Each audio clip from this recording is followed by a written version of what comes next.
नमस्कार मित्रों, मैं सिद्धांतगढ़ उपस्थित हूँ आपके समक्ष एक बार फिर से तेनाली रामन जी की शिक्षाप्रद कहानियों को लेकर।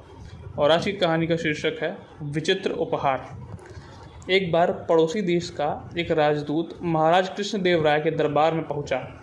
वह अपने राजा के संदेश के साथ ढेरों उपहार भी लाया था। विजयनगर में उसका खूब स्वागत सत्कार किया गया। 3 दिनों बाद जब राजदूत जाने को हुआ तो महाराज बोले, हम भी तुम्हें कोई उपहार देना चाहते हैं, जो चाहो मांग लो। राजदूत बहुत चतुर था। वह उपहार तो पाना चाहता था, मगर तेनालीराम की परीक्षा भी लेना चाहता था। अतः वह बोला, महाराज, हीरे मोती और सोना चांदी मेरे किसी काम के नहीं हैं। हाँ, यदि आप देना ही चाहते हैं तो कोई ऐसा उपहार दीजिए जो सुख दुख और धूप छाँव में सदा मेरे साथ रहे।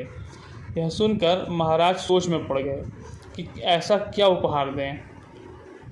उन्होंने सभी दरबारियों की ओर देखा कि शायद वे कुछ सुझाएं, मगर किसी की भी बुद्धि में ऐसा उपहार नहीं आया। अंततः महाराज ने तेनालीराम की ओर देखा। तेनालीराम ने महाराज का आशय समझकर हौले से सिर झुकाया, फिर बोले, महाराज, दोपहर को जब राजदूत महोदय यहाँ से प्रस्थान करेंगे तो वैसा उपहार इनके साथ ही जाएगा।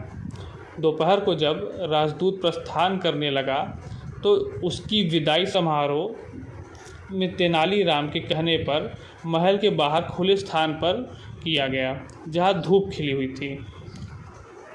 सारे उपहार राजदूत के रथ में रखवा दिए गए। फिर महाराज ने तेनालीराम से कहा, तुम्हारा वह उपहार कहाँ है? तेनालीराम हंसे, महाराज, उपहार तो मैं राजदूत को दे चुका हूँ, जो इस समय भी इनके साथ है, किंतु यह उसे देख नहीं पा रहे हैं। इनसे कहें कि पीछे पलटकर धरती की तरफ देखें। राजदूत ने फौरन पीछे मुड़कर देखा। कहाँ है तेनालीराम जी? मुझे तो दिखाई ही नहीं दे रहा। राजदूत महोदय, ज़रा ध्यान से देखें, क्या आपको अपना साया दिखाई नहीं दे रहा है?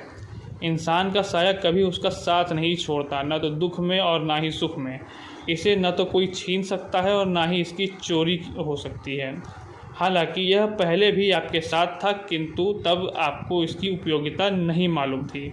तेनालीराम का उत्तर सुनकर महाराज कृष्णदेव राय मुस्कुरा उठे। राजदूत बोला, वाह तेनालीराम जी, जैसा आपके विषय में सुना था वैसा ही पाया। धन्य है महाराज कृष्णदेव राय, जिन्हें आप जैसा योग्य, चतुर तथा बुद्धिमान व्यक्ति की सेवाएं प्राप्त हैं।